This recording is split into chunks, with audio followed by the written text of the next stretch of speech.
the encourages with given to DC by new shot a goal! A goal for Killarney.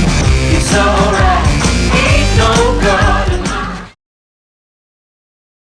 Hello and welcome to the Tipperary Hurling Championship Round 3 preview in conjunction with Clover TV and ckstreaming. Delighted to say I'm joined this evening by Tomás Matthews, Liam Hogan and James Hayden. Lads, how are you this evening? Not too bad. No. Good. Yeah, listen, we're looking forward to a magic weekend of hurling ahead. We've 24 games and 22 of them have something right on them. Like going into the first round of the championship, I suppose a couple of weeks ago, we could only dreamt of something like this.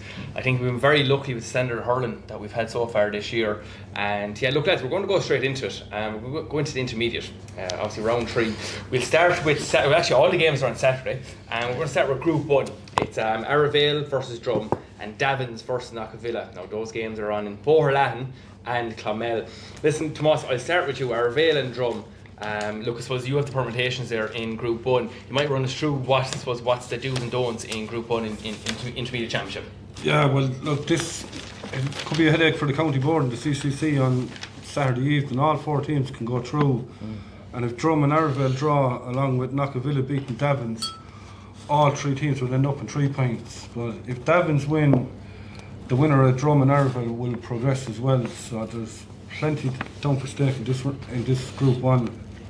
Yeah, looking at the group there, look, we have Davins on 3 plus 13. Drum are on 2 with 2 draws.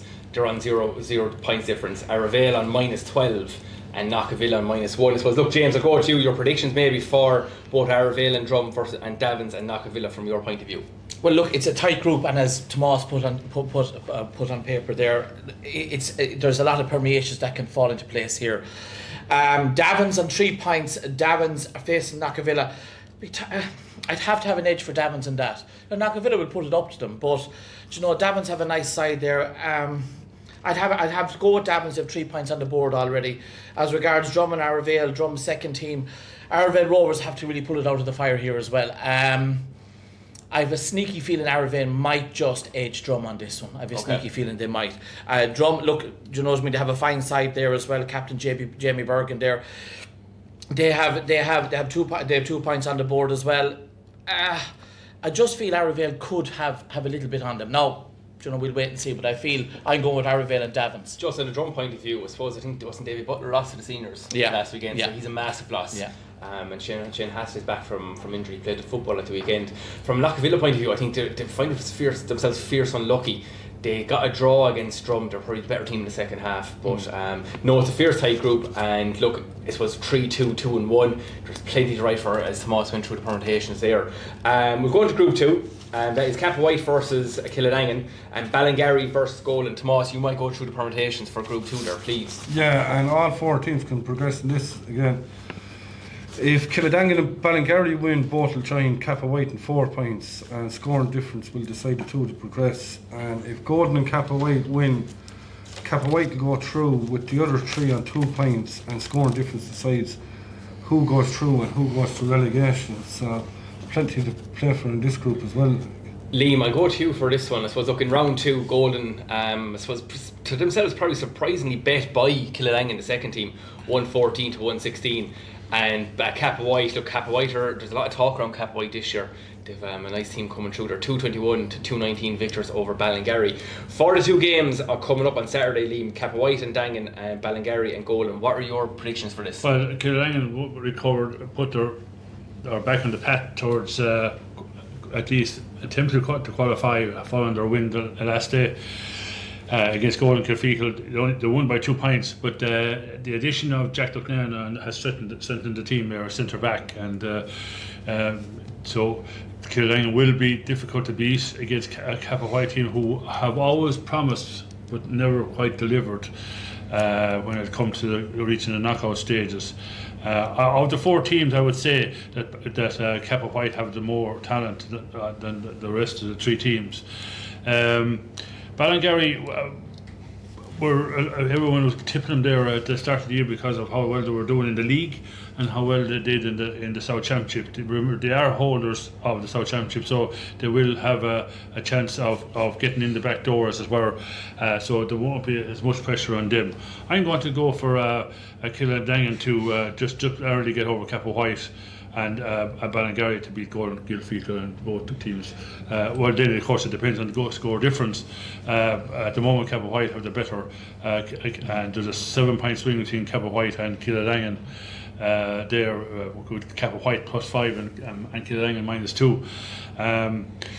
Killadangan will need, of course, to win this comprehensively to get over as well. But a good winning margin. But I tip them to win at least with Ballingarry. After that, then it depends on how Cabba White do against Gordon. Yeah, no, fair play, Liam. You're putting your neck on the line. I'd imagine Cabba White would be big favourites going to Killadangan, but again, with Jack Lachlan back, you could not write off Killadangan at all. We will go on to Group 3 there, which is definitely the group of the Intermediate Championship. An absolute cracker last weekend between Moneygall and Borlatin. So look, in round 3, you have Borlatin versus Shannon Rovers and Kilsheelan versus Moneygall, both games at 1:15, and they're in Templemore and Holy Cross respectively. Tomás, I go to you for Group 3. Look, again, I suppose for me it's the game of the weekend for the intermediate side, Kilsheelan versus Moneygall. Your thoughts on that? Yeah, look, I suppose, as you said, it was probably it was a group of death, but 3 teams are going to be coming out of this anyway. And Shannon Rovers have to feel unfortunate to be in this group. But Moneygall and Kilsheelan, probably 2 of the favourites for the county. And Moneygall, they dug deep the last against Borlatin, and Kilsheelan were fairly convincing against Shannon Rovers. Kilsheelan are coming back, and Mark Keogh's hurling well, Barry Keogh, Mark Stokes, and I don't know, there won't be too much between it, but I just feel that Kilsheelan might be Kilsheelan now. I'm after seeing them a few times, and I feel that Kilsheelan might get over the line on this one. But if they do, and Borlatin win as well, which probably will happen, it's going to be 3 teams on 4 points. And then look, you're looking at somebody in a preliminary quarter-final. And the last thing you probably want is to be, even though them 3 teams have the safety net of the preliminary quarter-final, getting top of the group is fierce important. But I just feel Kilsheelan might just have enough over Moneygall in that game. Borlatin should get over Shannon Rovers. Yeah, the thing about Rovers is, look, I suppose they're fierce and fortunate, James. Like, yeah, for me, they're definitely probably in the top 6, definitely top 8 in the Intermediate Championship. For me, look, they're in relegation.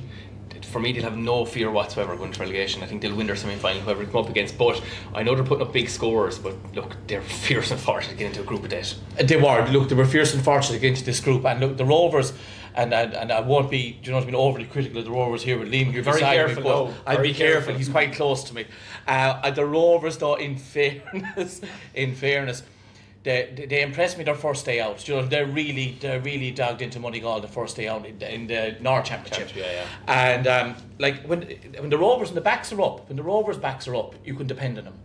And I'd be hopeful that they'd stay up. Do you know what I mean? Now it is a group of death, 3 coming out of that group, and as Tomás was speaking there on it, I do feel that there could be a little bit of shadow boxing this weekend between these 3 teams as well. Yeah.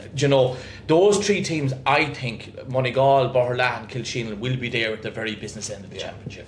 So it'll be interesting to see how they feel each other out, how they look at each other.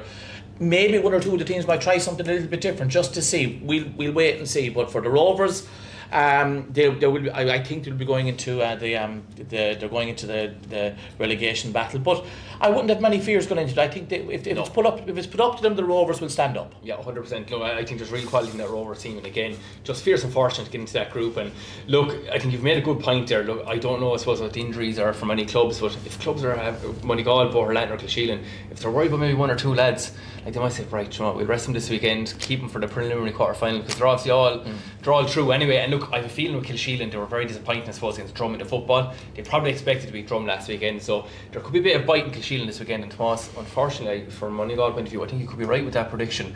Now, to all the Moneygall lads watching, I'll be very careful next time going to Ollies. But no, listen, it's a savage group, and for me, the game of the weekend is Kilsheelan Moneygall in the intermediate. So look, we'll see with the clubber fixtures, is that going to be on? I'm nearly sure it will be. We'll move on to Group 4, the last group in the intermediate. We have Ballybacon versus Bursacane in Holy Cross at 3 o'clock on Saturday, and the other game at 3 o'clock in Cahir is Skeherinky versus Upper Church. Tomás, I'll go back to you for that one. Ballybacon versus Bursacane. Bursacane, after look, from their own point of view, I said they'd be honest with this, brutally disappointing North final against Moneygall. They've really bounced back, and they've made a bit of a statement in their 2 games so far. Yeah, and look, Philip Austin was taken off at half time of the North final, and he's certainly playing with a chip on his shoulder since. And Gary Ryan as well. Gary Ryan has been phenomenal in the 2 games so far. Like Oisin Larkin was probably their star in the North Championship, but both Gary Ryan and Philip Austin have really stood up. But then, look, the way the group is going, like Borsican have 4 points and Skeenerinky and Ballybacon on 2. And the way Ballybacon and Skeenerinky win, 3 teams will end up in 4 points with scoring difference deciding which teams will progress. But then if Borsican and Upperchurch win, Borsican are through, and scoring difference will decide what team goes through and what team goes to relegation. But the last day, Borsican and Skeenerinky, and myself and Liam were there, and I was very disappointed in Skeenerinky in that game. It was over after maybe 7 or 8 minutes. It was Finished. 2-9 to 2 points at half, or 2-19 to 2 points at half time. Now I know they were missing James Barry, who's transferred to them this year, but the way this group is going, Upperchurch have had 2 heavy defeats, and Upperchurch could still end up going, but Skeenerinky would probably beat Upperchurch as well. Well, that's what I'm expecting, and Borsican to come through out of that group as well. But Borsican are probably the 4th best team in it at the moment, and depending on how draws go for later on in the year, you could end up with themselves Moneygall, Kilsheen and Boherlahan in semi-finals. Like, but it all depends on how the draws go and how teams finish this weekend. But Borsican have definitely been the standout team in this group, but it's probably the weakest group of the 4. Then, having said that. So you'd be predicting Borsican and Skeenerinky to progress from there? Yeah. Look, listen, I think Borsican have bounced back very well from the North Championship. Like you're just touching on Gary Ryan and Philip Austin, there's a couple of stats here. Gary Ryan's actually top scorer from play in the Intermediate Championship. Gary wasn't starting, he didn't start the first 2 North games. He's bounced back, he got 17 points in play in total for Borsican, and Philip Austin's got 9 points in play. So, and Conor Ryan's chipped in with 6 as well, and they've really, I suppose, they probably needed that maybe kick up the backside really. Kind of lost focus maybe in North final. Maybe they got to them, but I think they're going to be a dark horse for the North Championship. For the County Championship, behind obviously the 3 teams in Group 3, and obviously I think Cap White to be roughly around 4th or 5th as well. Look, that's the intermediate roundup, round 3. Obviously, we'll see at the weekend or during the week now what games will be on Clubber, but I'd imagine, listen, there's 22 games up for grabs. I'm sure Jimmy and the lads will be hoping to cover as many games as possible. Right, we'll move on to the Premier Intermediate. Again, look, this is just an absolute belter of a weekend again, lads. We'll start with the games on Saturday. So there's 3 groups on Saturday and 1 on Sunday. So we'll start with Group 1. It's Ballina versus Cashel in Bursley at 4:30, and Moyne Temple Toohey versus St Mary's in New Win at 4:30. James, I'll start with you over there with Ballina and Cashel. Look, Ballina the last day. Look, we'll call it a spade. I think it was Stephen O'Brien show when he came off the bench. Completely changed the game, I thought. Grode O'Connor, obviously back from the States, really brought a bit of steel and quality to Moyne. But Stephen coming back is a big plus for Ballina. Well, you know, I think this is a real intriguing game. Cashel, Kincormac and St Mary's is going to be, in my opinion, could be a right good game.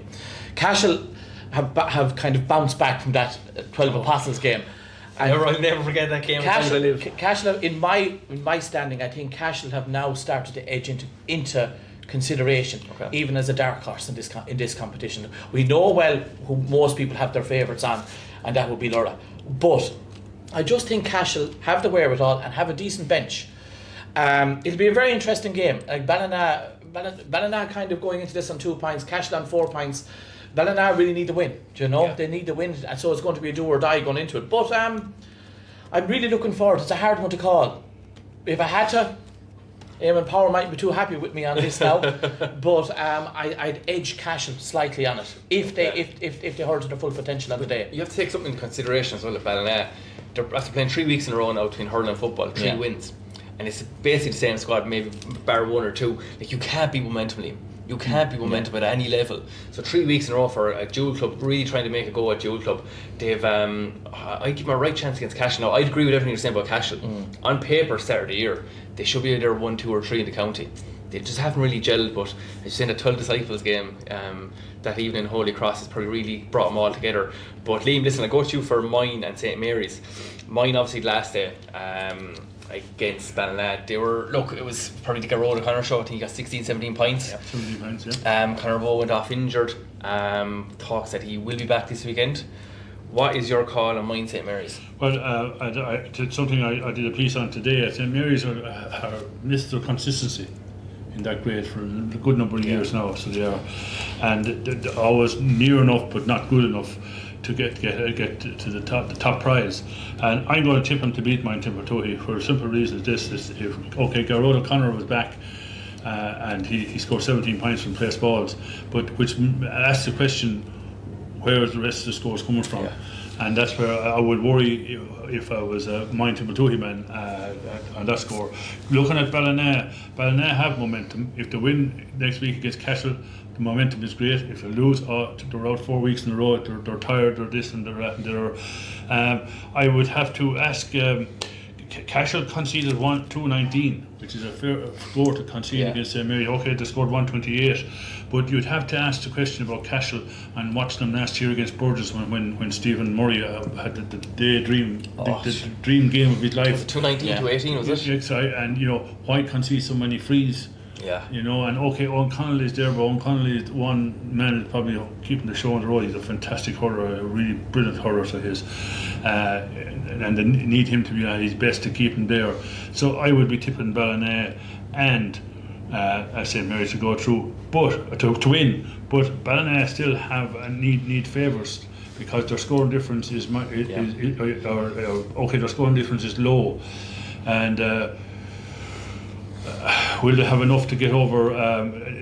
If they beat Cashel, of course, they're through on the head-to-head. But then if St Mary's have win as well, there's 3 teams going to be on 4 points, and that depends on the score difference, And so obviously, look at Tomás, you do the permutations there, but like in the group there, and it's 4, 2, 2, and 0. So Cashel 4, Mary's 2, Ballina 2, mine 0. But it's not +9, -3.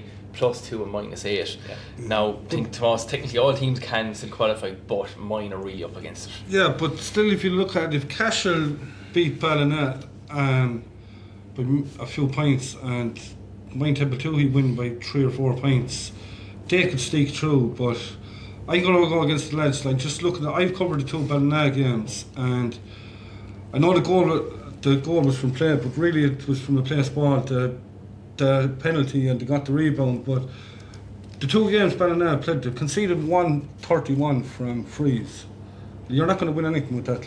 That's my opinion. And if mine Toohey had another couple of players to step up and help Garrod O'Connor that evening, they could have been easily winning that game. Like I know, look, we spoke about it, Liam, after the game and saying maybe the referee could have let things go, but a foul is a foul in my opinion, and Ballina, like, it was very frustrating to watch them. They had the game in the bag against St Mary's the first day as well, but the amount of frees that they given away, Sean Kennedy scored 14 points from frees that day, Garrod O'Connor got 17 the last day, and then the penalty as well. So it's very hard to win games with conceding 131 from place balls in 2 games.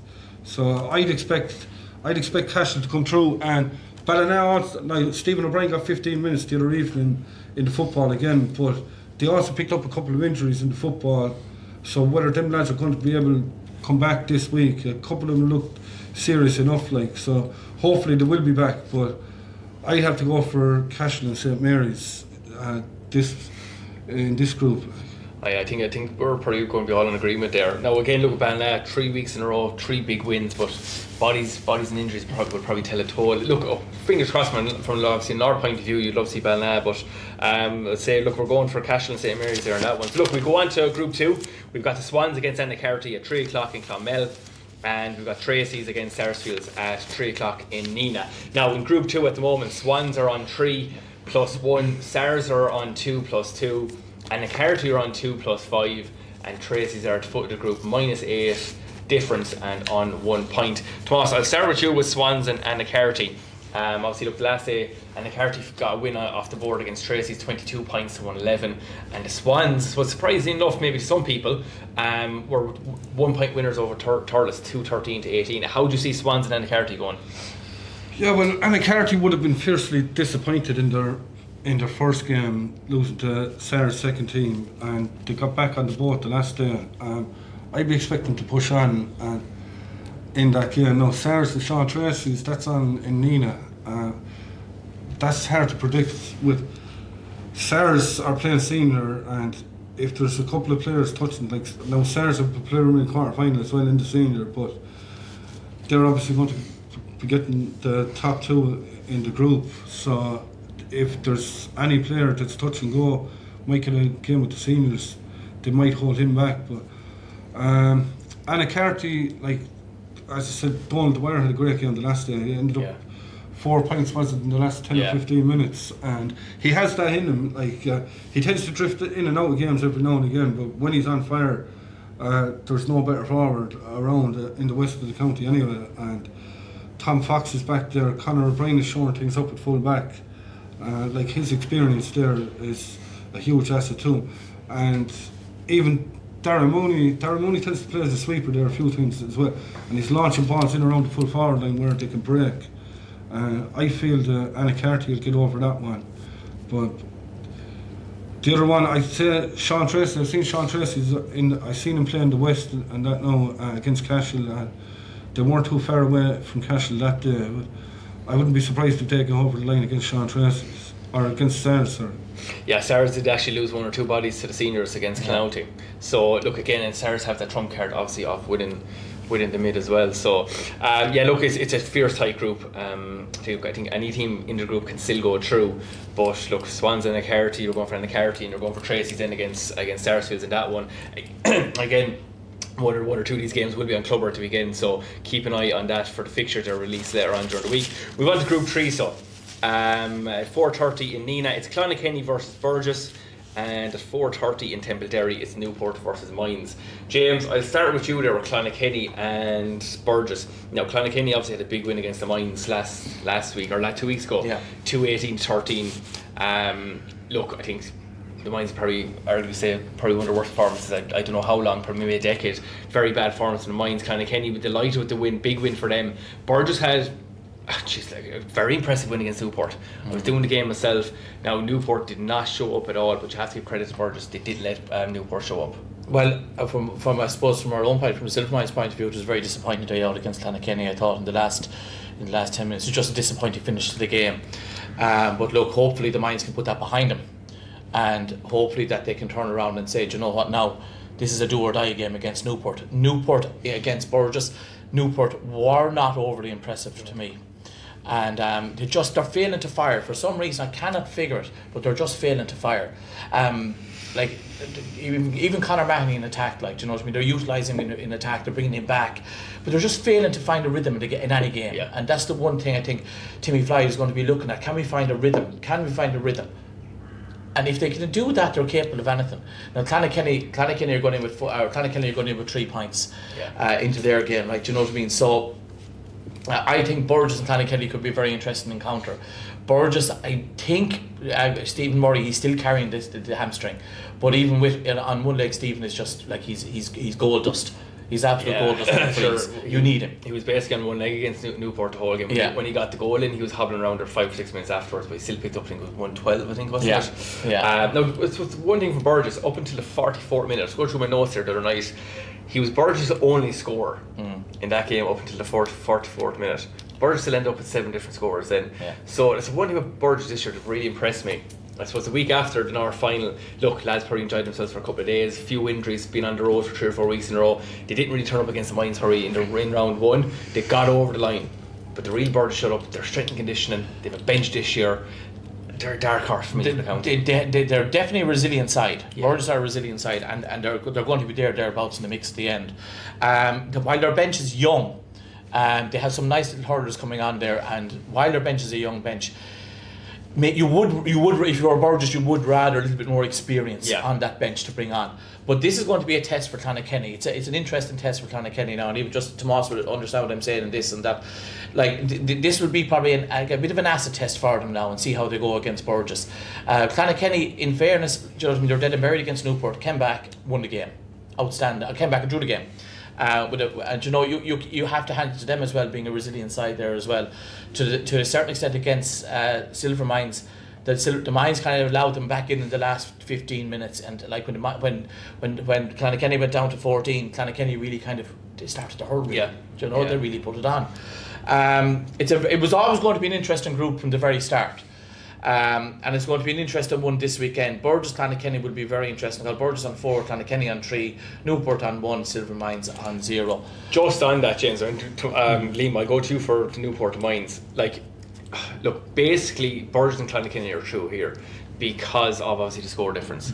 So look, Newport would have to beat the Mines by, look, we'll say 10-15 points. Clonakilty would have to lose by 5 or 6 points, or even more than that. Such as there's a 21 point difference there at the moment. 23 point difference. So look, basically, the Burgess Clonakilty game is basically a game for who finishes first. Correct. And Newport Mines is basically a shootout for basically relegation. Yeah. Before I go to Liam for Newport Mines, James, prediction: Clonakilty Burgess, who wins? One word. Burgess. Burgess, right? Go for Burgess. Liam, Mines and Newport. Again, look, it is basically a relegation 6-pointer or 4-pointer, whatever it is we call in GAA. Two teams coming on the back of probably one of the both performances probably worst I've seen definitely in near a decade. I can't remember the last time either team played as bad. This is a big one in Tipperary now at the weekend. Two clubs who know each other very well. Plenty of bite there between the two parishes. What is your thoughts on this game? My thoughts on this game. Look, before I go into that, there are 4 teams who are a little bit of a Jekyll and Hyde in them. Not so much so Burgess. Burgess, I wasn't at their last game there, but the games I had watched them this year, they had victories well established going into the last quarter and nearly let it slip a few times. Clonakilty last week against Silver Mines, they left Silver Mines hanging on to their coattails, and then when Clonakilty had a man sent off, John Costigan, then they started to hurt. They had a good start and a good finish. So I would agree with James that Burgess, I would tip Burgess to win that game. Remember, the 23-point swing is a major swing for Newport to catch up and for Clonakilty to slip back in. And I can't see him slipping back, really, to be honest with you. Now, to go to the Newport Mines game, Silver Mines, it all depends on how Jason Ford plays for Silver Mines. If he is on song scoring 16 or 17 points, I give Mines a decent chance. And remember, Newport have lost Aldrin Floyd now. He's a major loss to the team. So and their forwards haven't really kicked on from the promise they had a few years ago. I remember they were contenders for the Seamus Arena about 2 or 3 years ago, and have slipped back since. And of course, you know, Conor Mahoney is not the man he was. He was the backbone of that team, a major man on that team. He's not the man he was now, and he really owes him nothing. So I am going to go. If Jason Ford plays well, I give them a decent chance.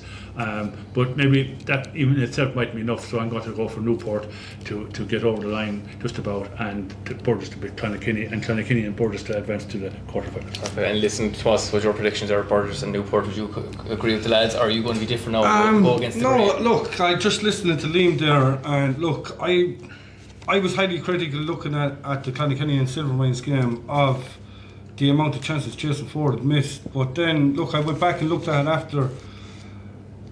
Jason Ford's trying to do it all on his own, probably unfairly. There's a lot of players that need to step up to the mic there. I've seen him 3 or 4 times this year, and Ford is carrying him. And there's a few players there that just haven't performed for them. And like, they've scored 31 points. Jason Ford has got 22 of them, and 21 from frees. 10 points from play in 2 games.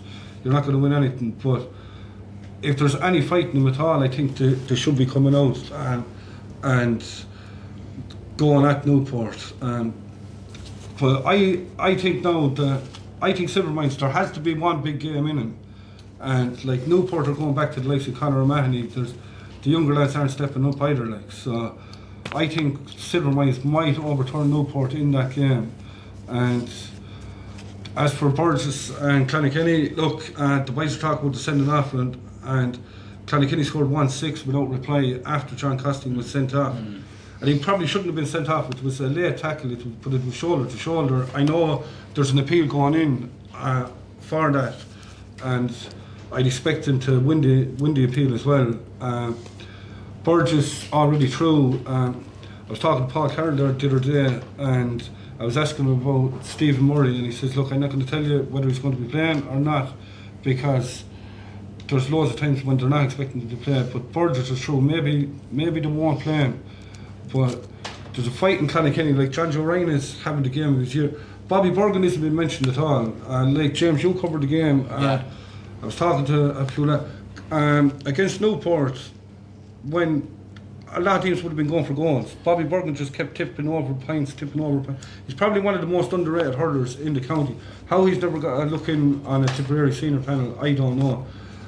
He's definitely deserving of a look in now. Even I wrote a report for the Nina Guardian on that, and like he's 31, he's 31 or 2 years of age now. It's probably passed now. Obviously passed him by, but how he has never got a look in, because even going back as far as 2015 when Clonakilty were dead and buried in the county final, nobody will ever forget the goal that he got that day. And like Bergen is having a serious year at the moment. John Joe Ryan 1-8 the last day, 1-10 the day before that. Dermot was man of the match that day.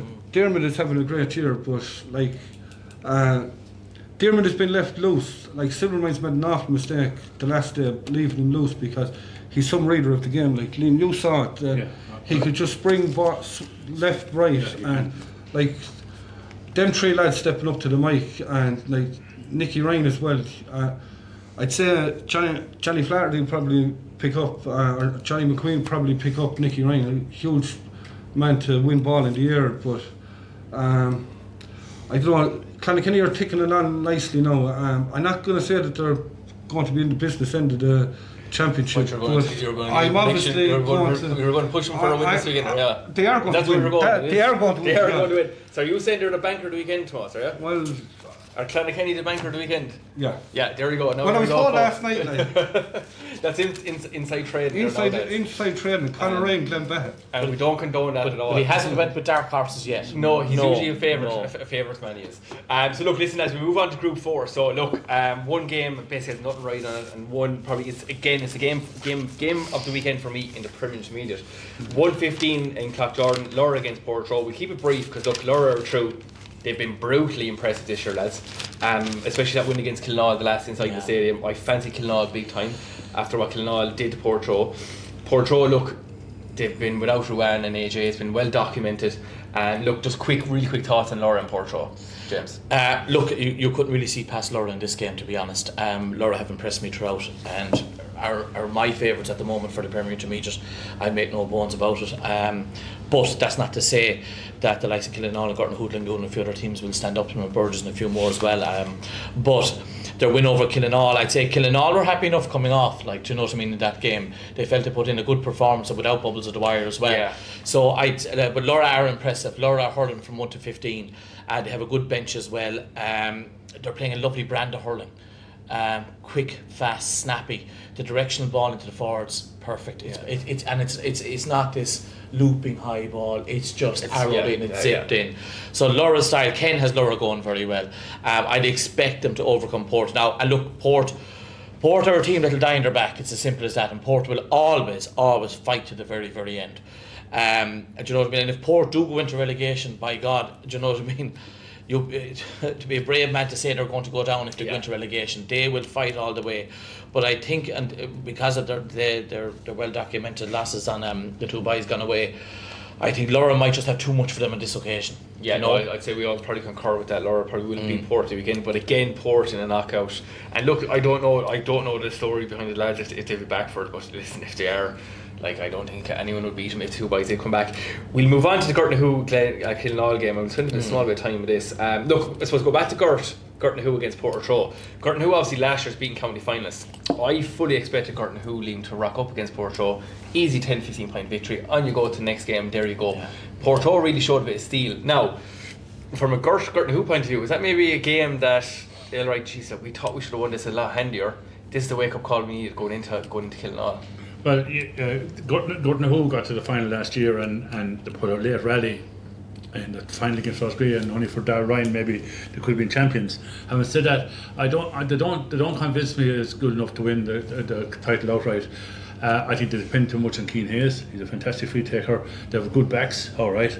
But they'll need him against a Killinall side who, if they play to their potential, will win this game. They have they're a team that has impressed me. They impressed me against Portrue. Okay, they come up against Lura, but Lura have probably the 6 best forwards in the championship at the moment on paper, and maybe many a senior team at the moment in the Dan Breen would be glad to have the same 6 as well. So I would be going for Killinall on this. It's the game, as you say, it's the game of the round. The Porrick at the wire very impressed me against Portrue, playing right corner back. He plays like a midfielder. He's dashing out for the ball. He's fantastic to watch. So and they have Killian O'Dwyer who is not too bad. Remember, he's only a few years ago he was in the county panel. Yeah. And I would tip them to win. And of course, Laura have to be odds on to beat Portrue. But don't, as James said, and Thomas alluded as well, Portrue will fight their backs to avoid relegation, and wouldn't be one bit surprised if the 2 boys were home for the relegation semi-final. That's very true. And Tomás, listen, so look, Gortnahoe Killinall, for me, Killinall on paper, probably the best team in the county. Laura definitely been the best team so far in the county. The two, Laura and Gortnahoe, or Laura and Killinall, are definitely 2 horses for me ahead of the pack. Can Gortnahoe bring something enough to the game to beat Killinall and maybe make an impact statement for the county championship? Yeah, well, Gortnahoe were highly impressive in the first match against Laura, and the sucker punts in the last couple of minutes, conceding 2-1 and losing by a point, but they never really got going against Portrue. I was watching that game, and it was only Portrue said lack of depth probably let him down the last 10 minutes, and Gortnahoe finally got ahead of him. But Killinall, if Killinall can get over this game and get bubbles back, like Killinall are going to have a huge say. The winner of the championship is probably going to come out with this group, because obviously Laura have been hugely impressive. As for Gortnahoe, Damien Corbett, probably one of the best young hurlers in the county at the moment, but like he was going to town against Laura and they just stopped playing ball into him, and he never got going against Killinall, and he was taken off it that day. But if he can find his shooting range, they could have something. But I just feel Killinall, with the firepower that they have, Killinall would get over this. And just one thing too, Liam, you might be able to, if Killinall finish second, obviously Gortnahoe are in a preliminary. Can the 2 of them meet in a preliminary quarter final? No, or would they would be kept apart. Gortnahoe would be exempt, or Killinall would be exempt from going into that draw, so would? I don't know. I was actually asked this question before we came in, and I wasn't able to give the answer. Well, whoever finishes third, first of all, would be in a preliminary quarter final. If they are divisional champions. Yeah, but they can't meet somebody from their own group, can they? No, that's it. And it's so far as possible. So this game takes on huge significance. This is the game this weekend. So definitely the game of the weekend. Look, as I said, I just feel Killinall will get over the line in this one. And look, I suppose I don't know the story of Bubbles. I saw him actually in Dala last weekend. He was at 1 or 2 weekends ago with a couple of Killinall lads, and he looked to be in good condition, all right. But I don't know what his story is. But look, obviously he'll probably be there for the knockout stages for Killinall. And look, when he gets back, Killinall will be even more dangerous. And look, that's the preliminary to me wrapped up. I think we're all in agreement that Gortnahoe and Killinall will be the round.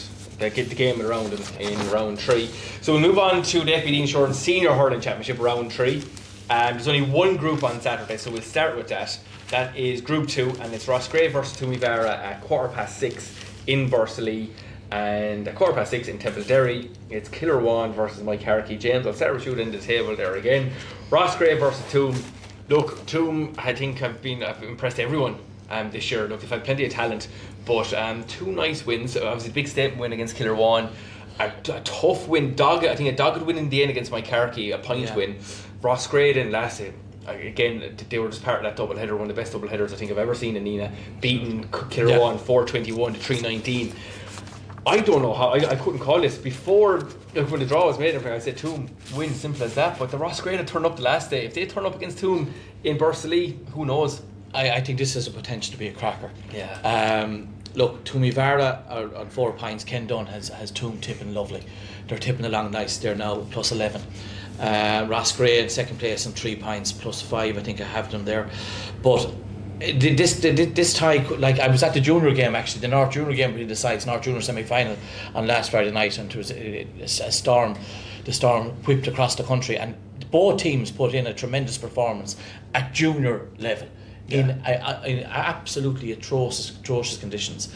And these two teams, whether it is junior A level or junior B level or senior level, these teams always will put it up to each other, and Toohey and Roscrea will put it up to each other.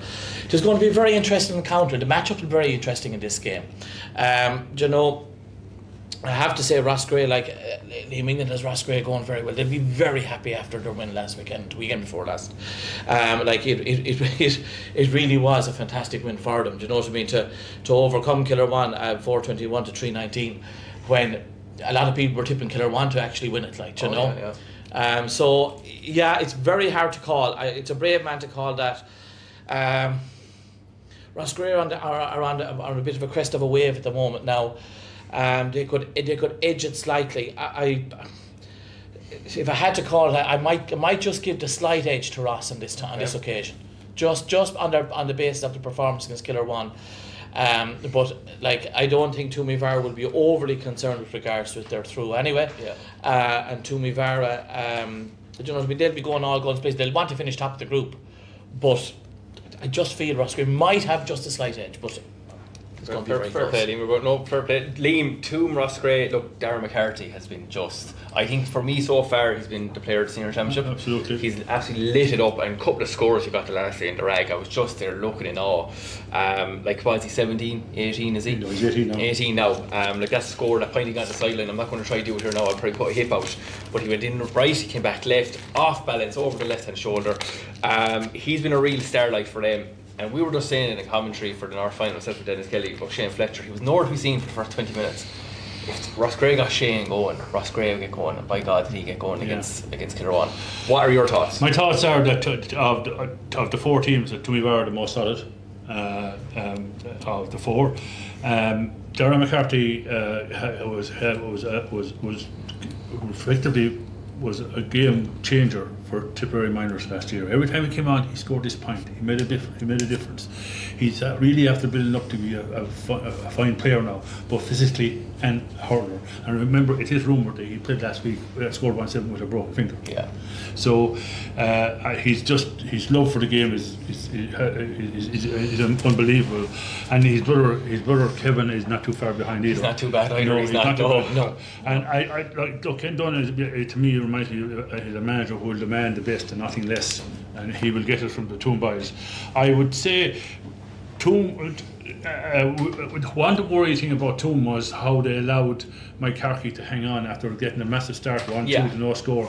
Mike Carkey were dependent too much then on Kieran Morris from frees just to make the difference. You know, their backs are sound enough, so they are. I would be going for Toohey Vara and Mike Carkey to win this game, only slightly. But remember then that there is a 6-point swing between Roscrea and Mike Carkey in points difference. Will Mike Carkey win enough to make the difference? Will Roscrea lose by enough to make a difference for Mike Carkey, if you know what I mean? And as you see it there now, Toohey, Roscrea, Mike Carkey and Killerwan, I think that's the way it's going to finish.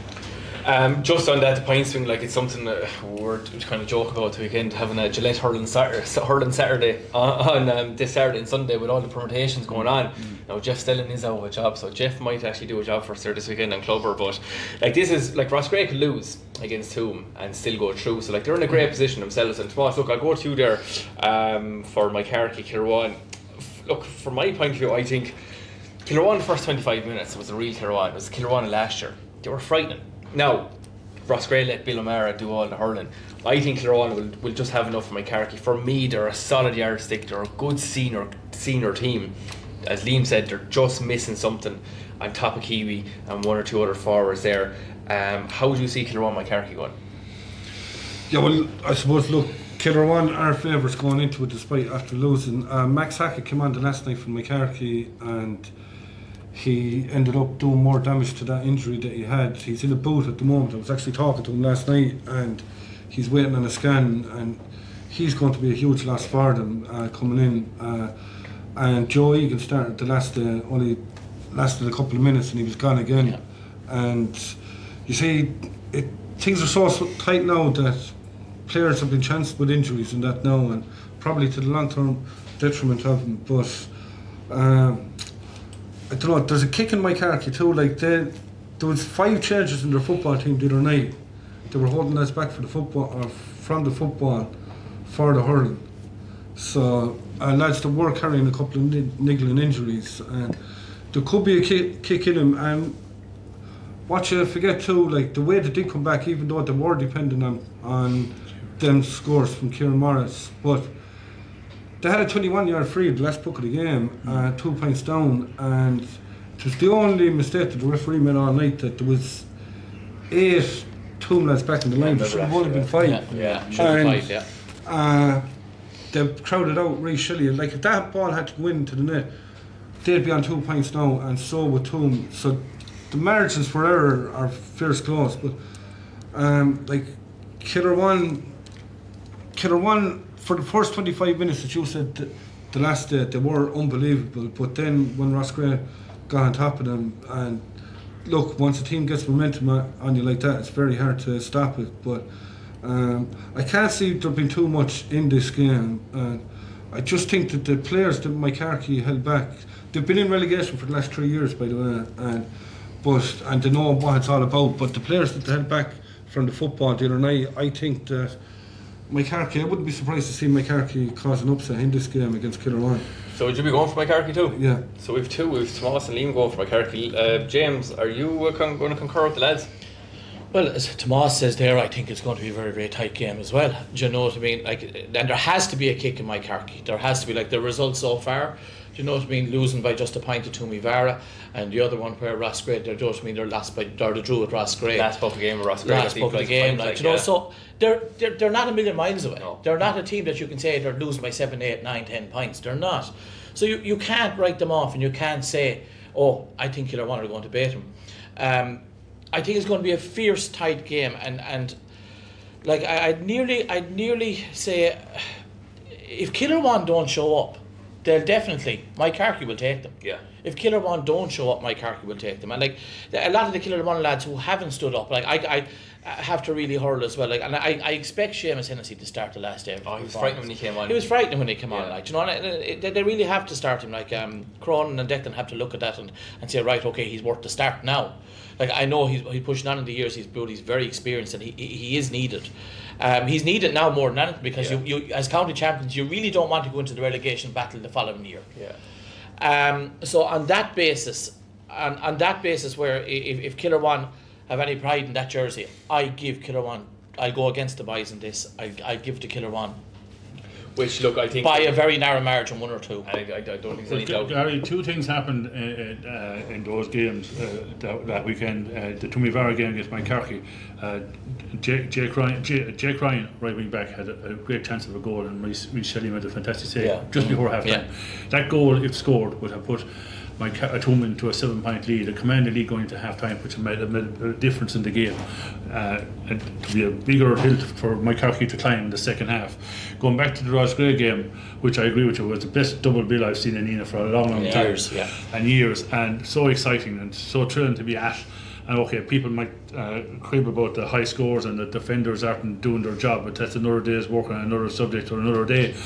But I felt that Ross Gray found a chink in the Killer One defence. Their inside backline were caught napping.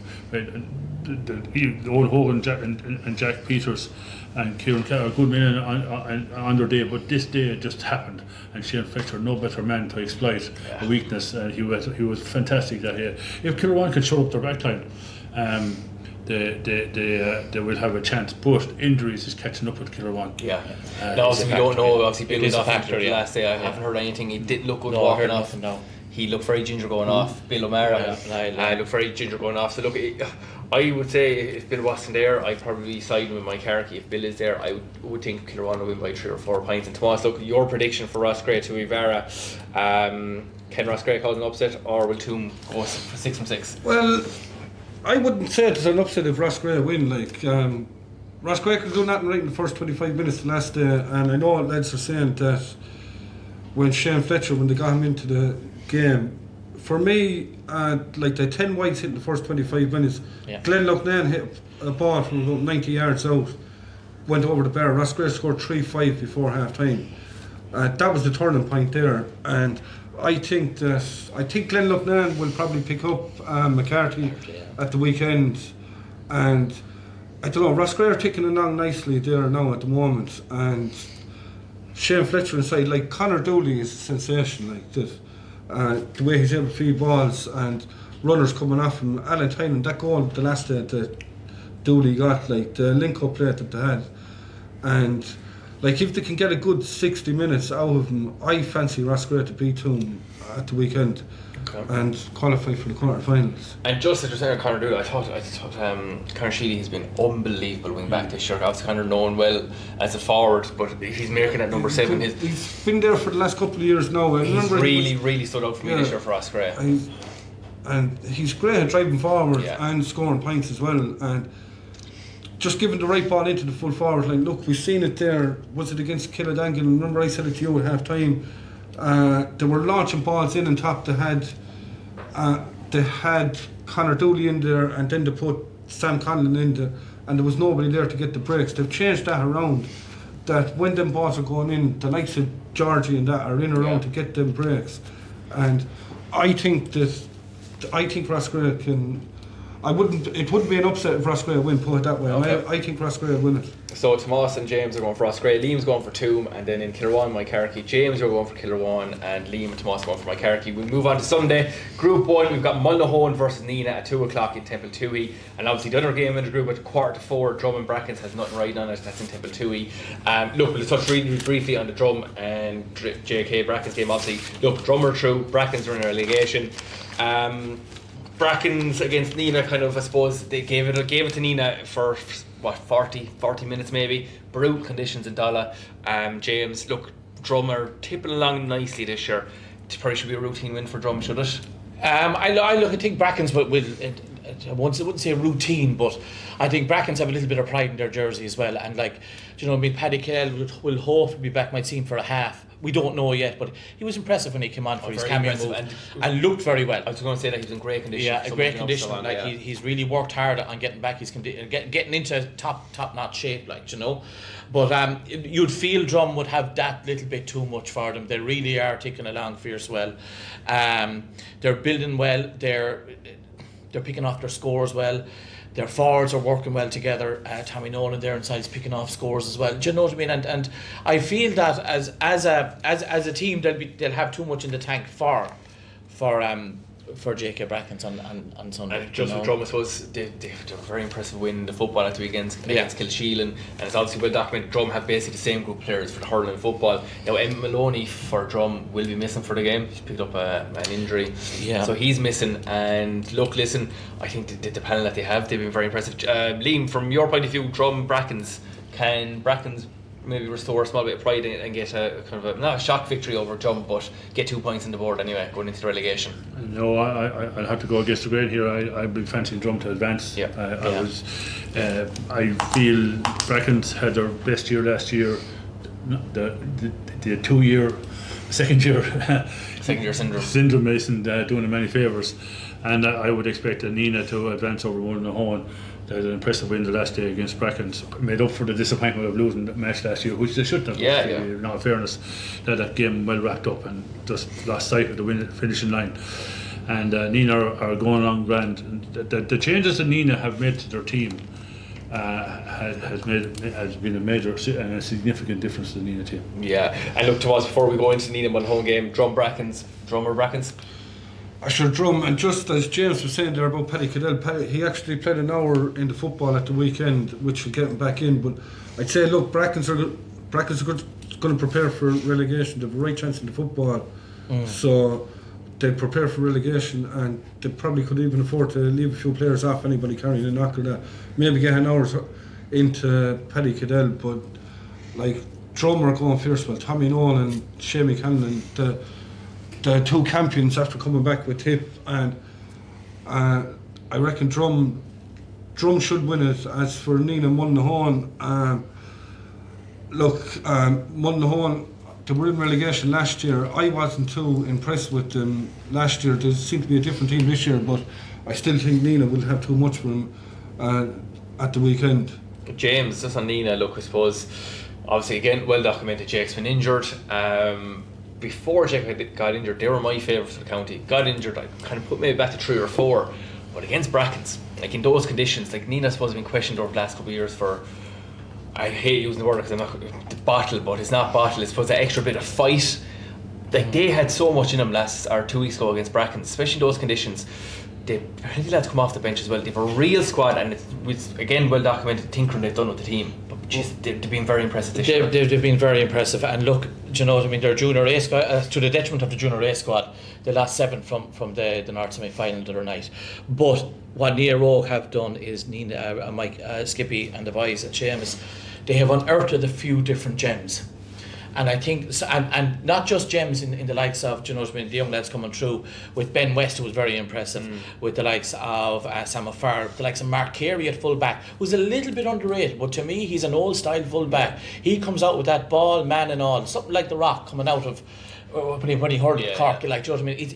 It's that type of mentality. I'm clearing, I don't care who's in front of me, and I think that they have a lovely blend, and Nina, in my estimation, have come up even more, and I have them up very close now to where I think they could actually pull it off this year, if all goes to plan for them. Jake's recovery is going well by all accounts, and I would hopefully see him later on in the year, and that'll be a huge boost when he strips off to come on, whether he comes on as a sub or whether he starts in a game for his first game back. I think that'll be a huge boost to the younger lads in the panel. But it's great to see, like, even on the sideline there, he was kind of acting as an extra selector and calling for you know, interacting with the boys and knowing where to put some. Ben West came on and he knew where Ben West should go. Yeah. Ben West came on and was very impressive. Actually, Ben actually came on to the same wing to stand inside where Jake was carrying the towel or carrying the water. And you saw him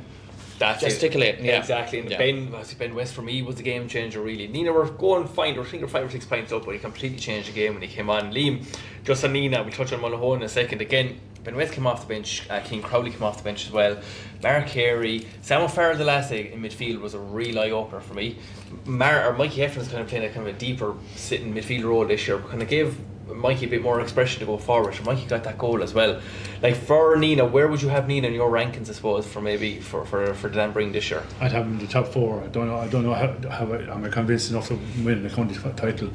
There's a lot of hurling to be done yet, like, you know, and we spoke about Toohey Vera, we haven't spoken about Lockmore yet, we haven't spoken about Kildang, we haven't spoken about Bursley, we haven't spoken about Turles, so there's a lot of hurling to be done yet, so, but they'll never be far away, and then, you know, they're always a team everyone wants to beat, and they're always a team that are, they're set a parameter and people like to get one over them, and they're never too disappointed. No, they're not, and Tomas Mullinholm, I suppose, they're probably, I would argue say probably most people's favourites to go down, straight down this year, not just be in relegation, but they've been very impressive. Owen Kelly going back in the goals, and look, Mikey O'Shea has really stood out this year. He's really, I suppose, developed into a top quality club hurler, always has been, but he seems to have gone to the next level this year. And look, obviously like Sean Curran, Owen Fennelly, they've all been there, but I suppose it caused a few people a few shocks this year, the way they've been hurling. Yeah, because look, I spoke to you before the championship even started, and they were my definite favourites for relegation. But as you said, Mikey O'Shea, Jack Shelley as well, and Martin Keogh, they've hurled. Conor Whelan has been unbelievable as well in the back line. Conor Whelan, he was a great minor a few years ago and went away for a couple of years and went off the bite or that, but he's back now and he's back to his best, and they are ticking along there, but I just feel that Nina are going to have a bit too much for them. I don't know, like Tommy Heffernan, whether he's going to be back or not, but like Josh Keller, Philip Hickey and that, no, Mikey Heffernan spraying balls left and right the way he's playing, kind of a free role. I don't know, I just think that Nina are going to have just a small bit too much for Mullinholm. Liam, Nina, Mullinholm, who are you going for? Nina. James? Nina. That's 3 unanimous there, so perfect. We go on to Group 3, so we have Lockmore versus Upperchurch at 4 o'clock inside in the stadium, and then also at 4 o'clock with Holy Cross and Templederry. We'll start with Holy Cross Templederry. Look, Templederry, I suppose, against Lockmore put up 4-18, and I've said it a couple of times, if you told Templederry going to Lockmore and say we're going to score 4-18 but you're still going to lose by 8 points in the end, look, again, Templederry, they remind me of myself and Mike Carrickey, probably in the same kind of level. A really good senior team, just missing that extra few players to really kick on. Holy Cross Templederry, Liam, or James, how do you see that one? Templederry, like you'd feel sorry for them in one way, because like they've been so close thereabouts, putting up good scores as well. Like Sean Ryan's been outstanding for them. Like, and you felt that day, like the first day out, you felt if they had I suppose if they had everyone fully fit, do you know what I mean? They would have picked up the 2 points. Do you know what I mean? Yeah. But I Templederry, whether it's Holy Cross are going to be smart, and that's one thing. Do you know what I mean? After what happened against Lockmore, Holy Cross are going to be smart on it, like, you know. So like to lose that game to Lockmore, following the kind of the shall we say the controversy. The controversy. We won't go too deep into it, but I think Holy Cross would feel a little bit aggrieved over it, to a certain extent, and they may be setting to put down a marker. But Templederry will definitely stand up to them on it. I find this one of them all, because if Templederry lose, they're gone into relegation, and I find that Templederry are fully capable of overturning Holy Cross in this game. I think so. I wouldn't be surprised. Now, Holy Cross have Very really close, impressed me this year. Yeah. I did the game against Upperchurch, and I fully expected Upperchurch to beat Holy Cross, but Holy Cross were incredible that day. Templederry, look, they're minus 13, Upperchurch are minus 1. They probably would need a small bit of a miracle score-wise. They would need Lockmore to put up a hell of a score against Upperchurch. Yeah. Now, look, that's if Lockmore turn up and want to hurl, that could happen, but even with a win, they could be in a bit of trouble. But sorry, if they win, they obviously go ahead at Holy Cross. I'll go ahead at Holy Cross, But on the score difference with Upperchurch, Yeah. Upperchurch will be down. No, Upperchurch, they need Upperchurch to get a result against Lockmore. So this is your in-running game of the weekend. that's it. This really is your in-running That's game. it. If you're watching this or looking at it in in-running, the odds in this game, these two games, could change drastically from the 10th minute till the 40th minute, 50th minute. That's no it. one knows where it's going to go. Exactly, because I wouldn't put it past Upperchurch getting their shot results against Lockmore. Lockmore again, like two massive scores, but I still feel they're the second or third gear. When they want to go into the fourth or fifth gear, they will. Yeah. Liam, Holy Cross Templederry, how do you see this going? Can Templederry, I suppose, I wouldn't say cause a shock, but going on results so far, can they overturn on Holy Cross? Well, I'm on record saying to you that Tipperary are a team that has given their supporters so much to celebrate over the last 9 or 10 years. They always have great hurlers. Yeah. They need that little bit of extra spice in their game to go advance a little bit more. And I just can't see. I know from speaking to people in Holy Cross, the amount of work that's been done in that club is unbelievable, and that their minor win last year in the county championship, they had a very impressive team. So some of those players now are into the senior stage. Now they're 18 years of age, and well able to hurl, and they're going to add spice to that team. So I would see them advancing over Tipperary, not by much now, because Tipperary will never die. But at the match, Lockmore and Upperchurch, Lockmore have lots of talent in that club. They have a forward line to die for. You'd be concerned about the amount of scores they're conceding, but I think that, and there could be caught on the line there by score difference as well too. If Holy Cross and Upperchurch win, but and I would see as we have it there now, Lockmore, Holy Cross, Upperchurch and Tipperary. I said that's the way it's going to finish. And Tomás, look, I suppose Lockmore, like one thing I've noticed, Lockmore, they bet Tipperary obviously by 8 points. They beat Upperchurch by a point. In the football, they lost the first game. They only won by a point or two the other night. Like, they're not, I suppose, bursting through teams this year as I suppose we've all expected. But do you think Lockmore will have too much for Upperchurch this weekend? Yeah, I think they will. I was talking to a few lads from Lockmore over the weekend. You must know the whole country. You're talking to people the whole time. You'd be surprised to I know. Huh? You'd be surprised to I know. I'd say it's dangerous people who know, I'd say. Yeah. I was hot that.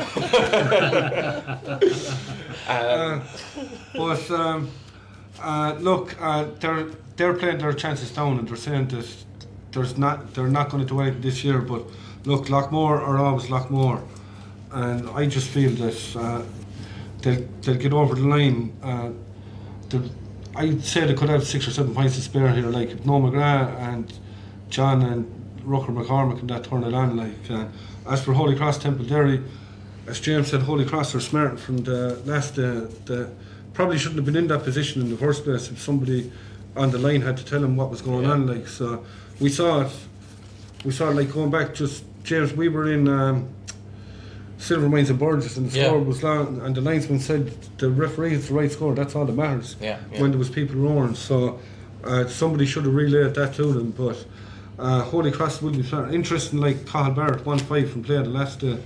And there's lads roaring for him to be put up into the forwards for Tipp. I think lads are getting carried away with that. Michael Ryan tried in midfield a few years ago and he got crucified for it. So the same supporters want him up centre forward now. But I think Holy Cross will have too much for Templederry as well. That like Templederry did put up a good score against Lockmore, but they're conceding a lot of scores as well. So I'd have to go Lockmore and Holy Cross for the weekend. Yeah, and James, your prediction for Holy Cross, you're going for Holy Cross, aren't you? I am, not by much, but I'll go for Holy Cross. All three in agreement, so Lockmore and Holy Cross. And look, just before I go on, I know I talked about Darren McCarthy as the player championship. I think Sean Ryan has been attention as well for player without a shadow of a doubt. Yeah, it's just like his hurling the last 2 years has just he's always been a really, really good hurler, but you really see it at club level. He's just a step ahead of everyone else. His touch is unbelievable. He's like the last day against, I think it was against Lockmore, I think he only got 1-1, but he set up I think 2-2 directly. He's been a real class act for Larry this year. But he's a very unselfish hurler as well. Like and like you know, but when he gets in on goal, he'll become selfish then and he'll take his score. He's deadly. He's deadly accurate and he's deadly when he gets on the ball. Templederry will continue to play the ball into them. I can expect Holy Cross just to shove someone across in front as a sweeper just in front, just to scoop up that going in, but or try and stop the ball going in. But look, he will rove, but he's been outstanding. He's been outstanding. Yeah, definitely he's up there with player of the year, player of the championship so far. Definitely. And we'll probably touch on that kind of the group team and championship later on. Right, we'll go on to Group 4. So for me, this is the game of the whole weekend. Obviously, the game of the senior championship as well. 2:15, Bursley versus Thurles inside the stadium, which is live on TG Car. And 2:15, Clonoulty versus Killangan inside the Rag. We'll go to Clonoulty Killangan first, and we'll finish off probably with the game of the weekend. Clonoulty Killangan. Look, Clonoulty against Sarah's the last day for me. I'd say they left that game behind them. They were missing Jack Ryan went off injured, probably missing Connor and Timmy. I know Timmy's gone away for a while and Connor's travelling this year, but they were missing 1 or 2 quality forwards, so that was a scalp there for taking. The disappointment in the end, Killangan obviously against Percy, we all know what happened there. This for me, this is a banana skin that Killangan did not want. On paper, Killangan should win this game. I wouldn't say comfortably enough, but they should. But this is probably the last team they wanted the whole county to come up to in basically a knockout game. James, start with you. Killangan Clonoulty, how do you see this going? Yeah, look, it's a do or die game. There's no other way of looking at it. Like, you know, Clonoulty, their backs to the wall after a game against SARS that they kind of should, as you just agree with you, they should have really picked up on. They should have won it to a certain extent. SARS might disagree with me, but I felt they should have won it as well. It was there for the taking. Killangan really impressed me in that second half. When Killangan came out, I don't know what was said at half time, but obviously something was said, whether they said it to themselves inside or whether they just realised that they had such a poor opening half. But that was the Killangan that I've been waiting to see this championship. If that Killangan turns up against Clonoulty at the weekend, they'll beat Clonoulty. Yeah. And I make no bones about saying it. And I know Clonoulty might say to me, oh, you know nothing about it. I think Killangan, if they turn up like that second half, they'll beat Clonoulty. Liam, would you concur with that? I would actually agree. If both teams turn up, I think this would be a routine win for Killangan. But there's a lot of ifs and buts. Lots of ifs and buts. This game is it's a soap opera to be very interesting. Because let's break it down. The thing is, if Sarsfield and Killangan win this weekend, Bursley are gone. Yeah. If Bursley and Killangan win, the 4 teams are still out. because Sarsfield are mid champions and Clonouty are West champions. So Right. you know, but as I was talking to Shane Brophy during the week there, and he said Killangan in the first half were so disappointing, but he said in the second half they're frightened to be chased. That's exactly his words, and they would.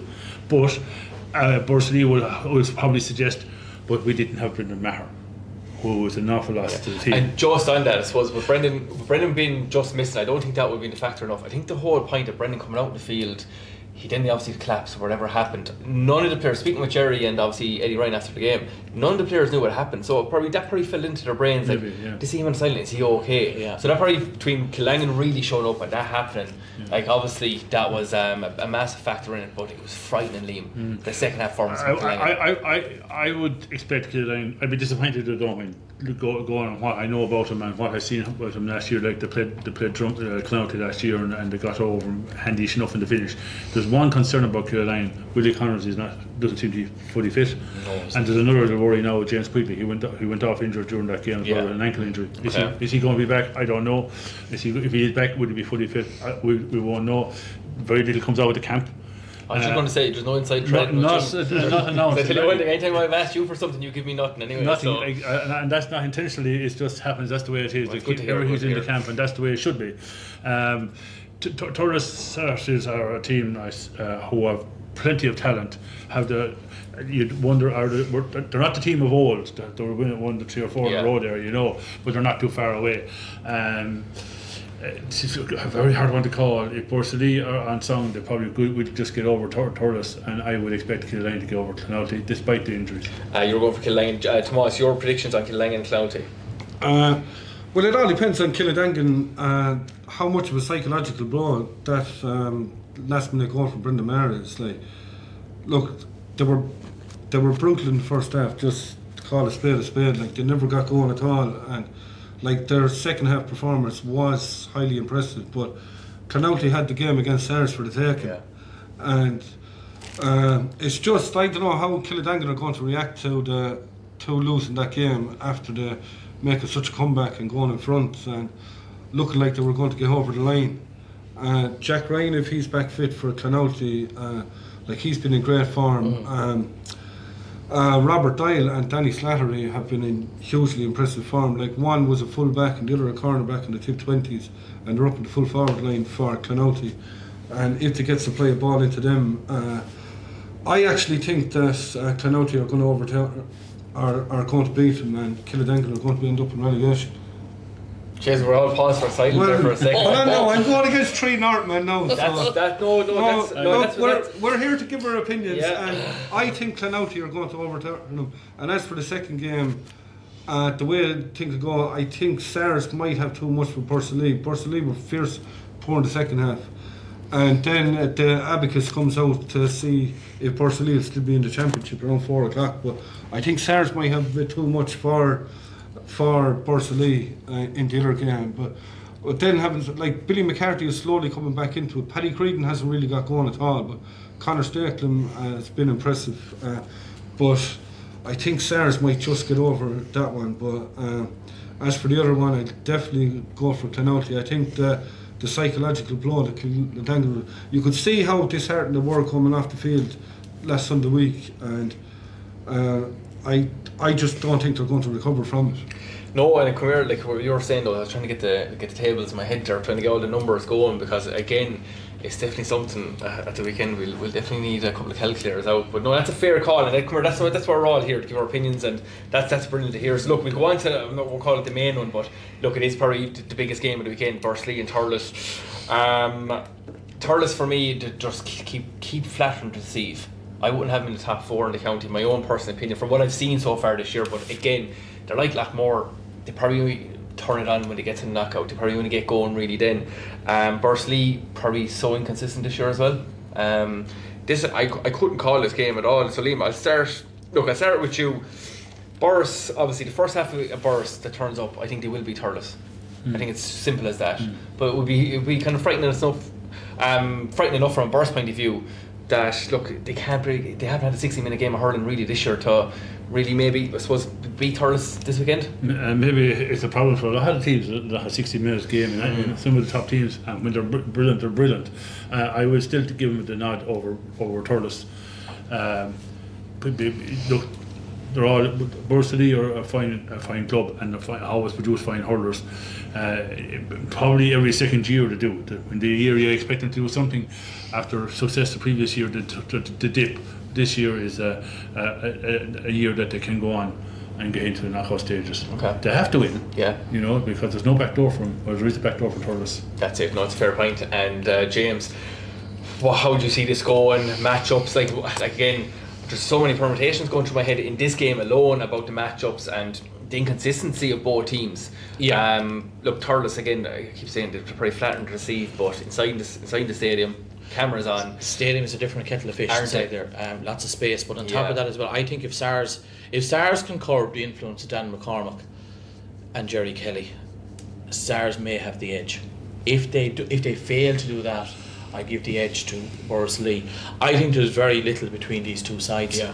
When you match them up and look at both sides, they both at their free takers. They both are well able to take their scores as well. Like again, even in defence as well. Looking at, you know what I mean, Brendan there. Will Brendan he'll be starting? I hope he'll be starting. Yeah. Like, you know, but I just feel this game of all the games, I'm going to call it a draw. Okay, so you're sitting on the fence, but I am on this one. Okay. I think this one, of all the games, because we had a couple of draws the first round. I think the third round there could be a couple of draws, but this is the one I would looked at and I feel this could end up in a draw and really throw the calculators again, around. I'm trying to get a calculator in my head here, and I'm going to think about it. Now, a draw is enough, obviously, for Bursley to go through. Draws enough for Bursley. And look, then again, obviously, Thurles, they have the trump card, obviously, of winning the mid anyway. So, Liam, which way do you see this going? I see Bursley and Killeen. And just on that, you mentioned Jerry Kelly. Like Jerry going back centre back last day, lads. Look, for me, he was man of the match. Dennis Kelly ended up giving it to Eddie Ryan for Clubber. There wasn't too much in it, but Jerry going back centre back in the last day. Dennis couldn't give it to Jerry. Sorry, Dennis. That's very true. But I think he might have heard me whispering over the far end of the press box. But I gave it to him in the report. I gave him out of the match report. He really he sat back as we were discussing, Gary and Tomás and Liam, in a kind of a quarterback role. Yeah. Do you know what I mean? And he sprayed in lovely ball. Now he was given the time, the opportunity to do that. But that's the one thing to look at. The way hurling's gone nowadays, the number 6 with the old battle with number 11, that's gone. That's gone. Yeah, six nowadays basically is your quarterback, and it's not easy play that free man role, because a lot of clubs and a lot of county teams have it, and the 6 isn't utilising it. But Jerry can play it. Jerry can play it. Jerry really played it last day. Now, for a Bursley point of view, Eddie Ryan, look, again, probably in the top 4, top 5 of Players' Championship so far. Yeah, he's been absolutely incredible, and not just from dead balls.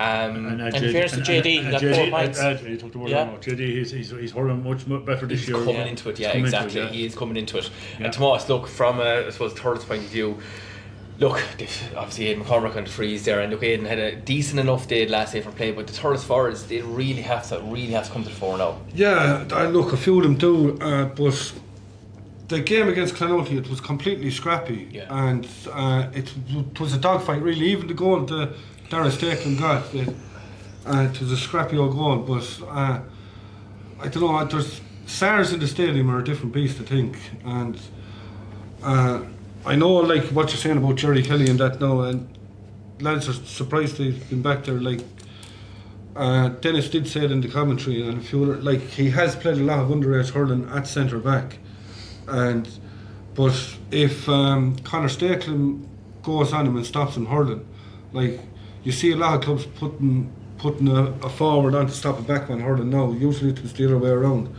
but. I think, like, the likes of Billy McCarthy, he's slowly coming back from that injury. Like, Tipp has probably passed him by at this stage, but he's still a phenomenal player there to have. Dennis Maher has been coming back from injury as well, and Dennis was very good now last he was probably one of their best players the last day.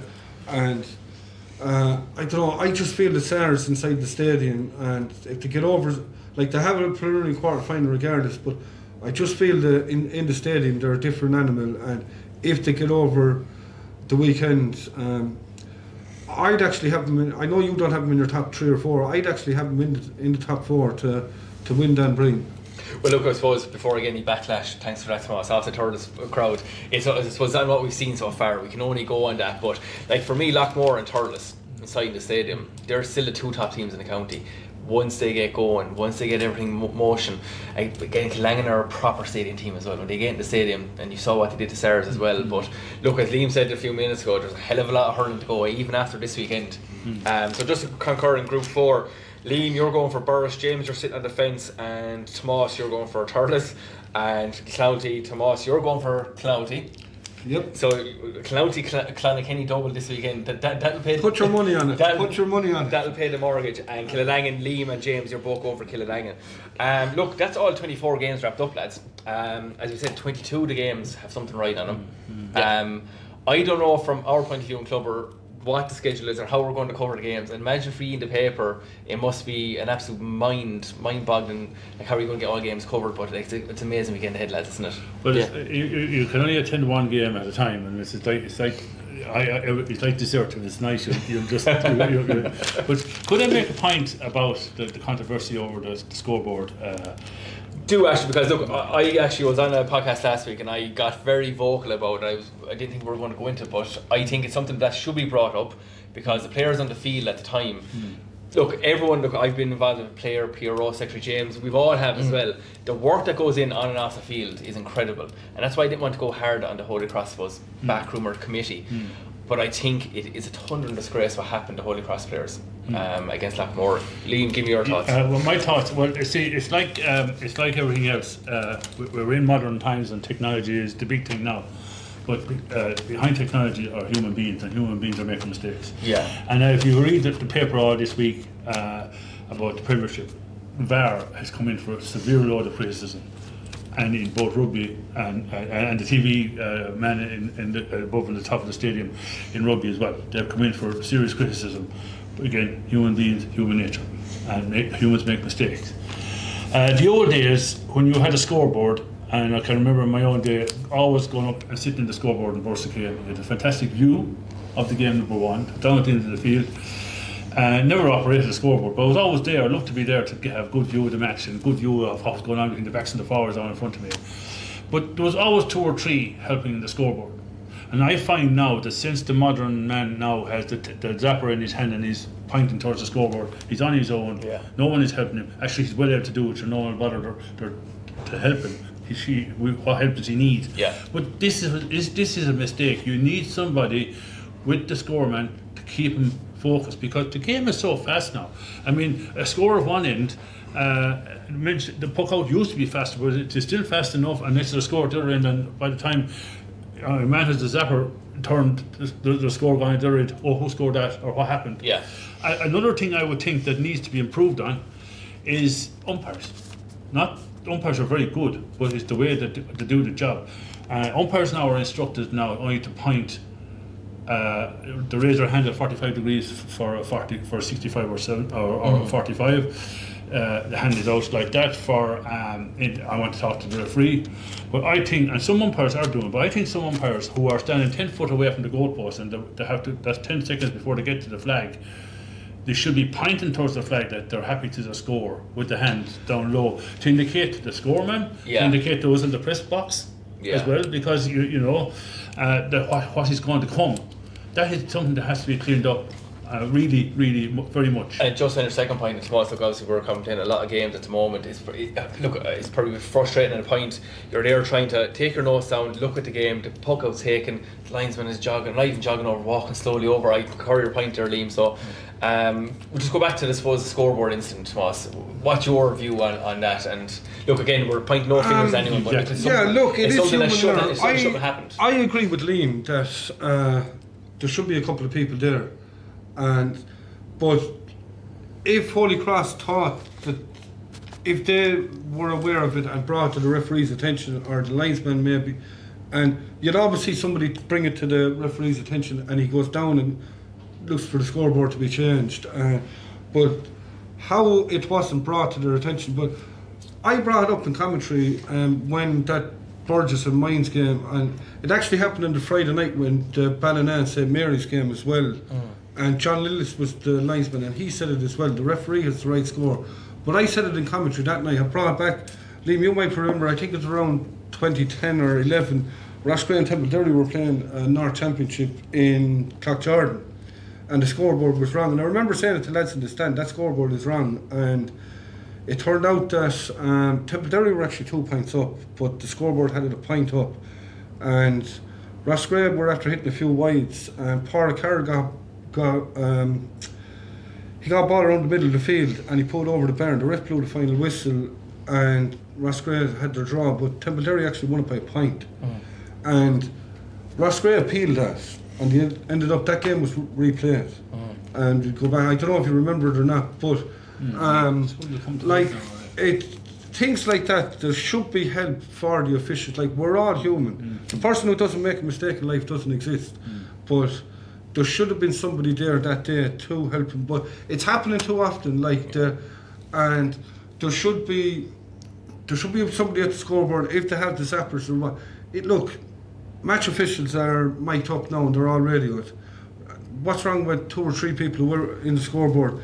If you're up in the scoreboard and I'm down near the gate and Gary is whatever, and you see there's a mistake we made, radio the lads that are there, get it rectified. But like, as I said, look, the referee has the final say regardless, but I think that you shouldn't be put in that situation, and they should all be there to help each other out. 100%. And I think a small bit of responsibility has to come back to the club. That's where I'm pretty strong my words saying it's a disgrace, but I think a small bit of responsibility has to come back in the clubs as well. We all have people on the sideline keeping scores and everything first, as you said with the Mines and Burgess. You saw someone from the Mines sideline or the Burgess sideline, whoever it was, indicating to the referee. And usually if they know the reporter that's there at the match or whoever's covering the match, they might come to them first and say, that, what score have you got? But regardless of that, if there is a query over the score, I think they should go straight away to the linesman and ask the linesman to ask the ref. We have a different score. What score has the ref got? At the end of the day, the score on his book is the one that matters. And just to go back on what Liam said there, Liam is correct. It's becoming more and more prevalent now, even with the fast puck outs, in that the flag hasn't even gone up and the slipper is down the 45-yard line or gone even further, and you're looking away from it. So it's something that needs to be addressed. If you go back to that then, and when there is a ball that goes over the bar, like obviously the referee has to take notes as well and take the score. And then there's people roaring into the ref, you can't keep up with the play. Like, you can't take a puck out after the score until the referee blows the whistle. Exactly. Correct. And that's another thing that's wrong with a lot of people that are on sidelines and that. They don't know the actual rules of the game. No, like, they you don't. hear them roaring 10 yards. It's not 10 yards. It's 13 metres. It's 13 metres, 13 metres of ball. For sideline. And 13 metres, if a free has been moved forward, it's been moved forward 13 metres. These are things that they don't understand. It's the same with a puck out. A puck out doesn't have to go outside the 21-yard line. It only has to travel 21 yards. Correct. So how many times did you see Cork over the years and people were going mad over it? And the likes of Pat Mulcahy or Wayne Sherlock, they were stepping in over the line. But Don Logue was hitting that ball diagonal. It was going beyond the 21-yard mark. But once the ball was struck, they were able to step in. Because the ball had travelled the 21 yards. Imagine 80,000 people in Croke Park were going nuts over this for years, but they didn't understand the rule. And that's a simple thing. It's the same with a goalkeeper stepping out over the square. They say he's entitled to 3 warnings. He's not entitled to any warning. You can't step out over the square. Just on an aside, I think it's one thing that I think it needs to be pointed out as well, and I think the refereeing in this year's championship has been very impressive so far. Because we haven't been in here discussing poor mistakes or X, Y, and Z of the referee, and we've a number of new referees that are on the chopping block there as well, are out. Like, do you know what I mean? And you would have to say. Overall, the overall impression out there is that the referees are doing a very good job at the moment. And I actually concur with that. And again, they don't get any credit whatsoever. And do you know what? They don't probably need to, in the sense that when they're not being spoke about, that's enough credit. I think I've done nearly 30 games this year. Only one game I've marked down as, I wouldn't say a poor performance. I thought it was very free ridden. That's the only poor performance I've thought of this year. I think the refereeing centre has been brilliant. So fair play, James, for highlighting that. And look, we could go on here and try solve all these problems, but I have a feeling that between the four of us, we probably create more problems. So I think the new CCC for the county board. if you're watching Jonathan Cullen and the rest of the county board, no, don't come near us for that. Look, lads, before we wrap up, I suppose a couple of things I want to mention. First of all, Semple Stadium, Pfizer and County Board are doing a Semple car boot sale on Saturday, 2nd of September. Now it's in aid of the Dylan Quirk Foundation and Cleanest Foundation. So look, if you're hopping around on Saturday 2nd of September, pop over to Semple Stadium. If you want to take a car space, it's €30 for one car space or €50 for two. And look, again, contact Brian Fogarty there for Pfizer. All his details will be on Tipperary socials and Brian's own socials as well. And look, I suppose, Tomás, we announced it there yesterday in Golden. Delighted to say that, look, between Clubber, ckstreaming, Tipp, GA TV as well, we're going to be bringing all the folks at home and in attendance as well a live county final preview for both hurling and football. The hurling county final preview will take place on Friday the 13th of October. Unlucky for some, hopefully it won't be for us. And then on the following week, Friday the 20th, it's a football county final preview. So we were delighted to say that the High B, where we're here tonight, Kieran Morris has come on board as a sponsor. So it will be the High B on Friday the 13th. Tickets will go on sale in the next week or two. We're just waiting, obviously, for a couple of things to be confirmed. But again, we're absolutely delighted to bring a preview for hurling and football. And again, lads, look, I suppose the way things are going this year with the relationship we have with Clubber and the Tip Star and Nina Gargan, I think the coverage all around has been unbelievable. So on Friday the 13th, we'll start with hurling. Like 6 clubs that are going to be in attendance. We'll hopefully have 200 plus people on the night. All ticket sales will go, all profits of the ticket sales will go to the Dylan Quirk Foundation as well. So look, I think it's going to be a brilliant night. Yeah. Hopefully you'll all be in attendance as well. Oh yeah, definitely. And Tomás, look, listen, I suppose we announced it there yesterday with Jonathan Cullen in goal, and I think we're up for 2 cracking nights. Yeah, I can't wait for it now. And obviously we're going to be revealing a few guests over the next few weeks and that now, and lining them up. And as I said, it's for a great cause as well. And the fact that the streaming of that has given the profile of the Tipperary Championships all over the world. Like Jonathan was saying, how he was in New York a couple of weeks ago. He was on holidays and he walked into a bar and here 3 or 4 screens, and there was Tipperary Club Championship. David Clifford was on Clubber yesterday mentioning that Kerry have the best championship. And David, I'll have to highly disagree with you. The best county championships are in the Premier County. That's why we're known as the Premier County. I think wasn't there a celebrity boxing match between Elon Musk and Mark Zuckerberg meant to happen? That might happen in the year now between David Clifford and Tomás Matthews. I don't know. But no, listen, on a serious note, we're absolutely delighted. And look, for anyone who can't, look, we have a feeling with both nights, tickets will just go out of the house. There won't be any spare tickets.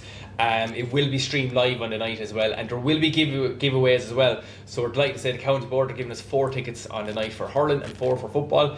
People in attendance can win 2, and the people at home as well who can't make it. And hopefully, look, on the night, if you can't make it, you'll still be able to make a small donation to Dylan Quirk Foundation. You can still win 2 free tickets for the county final as well. And look, listen, we have a couple of companies who are already got on board with kind of giveaways. If anyone's watching this and your business want to get involved, give us a shout. Give Tomás Matthews or Gary Toohey a shout. Between spot prize and other bits and bobs, we're more than welcome to bring all businesses on board as well to make this a brilliant night. Listen, James Hayden, Liam Hogan, Nina Gargan, thank you very much. You're welcome. Tomás Matthews, Clubber, ckstreaming, everything, thank you very much. Lads, listen, enjoy the weekend. Look, if we all make and survive it come Sunday night. So listen, everyone at home, thanks very much for watching. Obviously, click the like and subscribe button and follow Clubber TV on the socials all over the weekend. And don't forget your annual pass for $99.99. Thanks very much for everyone, and we'll see you next week.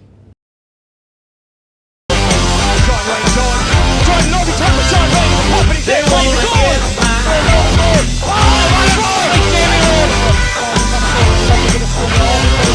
They want to get gold on the ceiling. It's a goal! Look, their new courages were given to Lizzie Boy, new shot, a goal! A goal for Killadangan!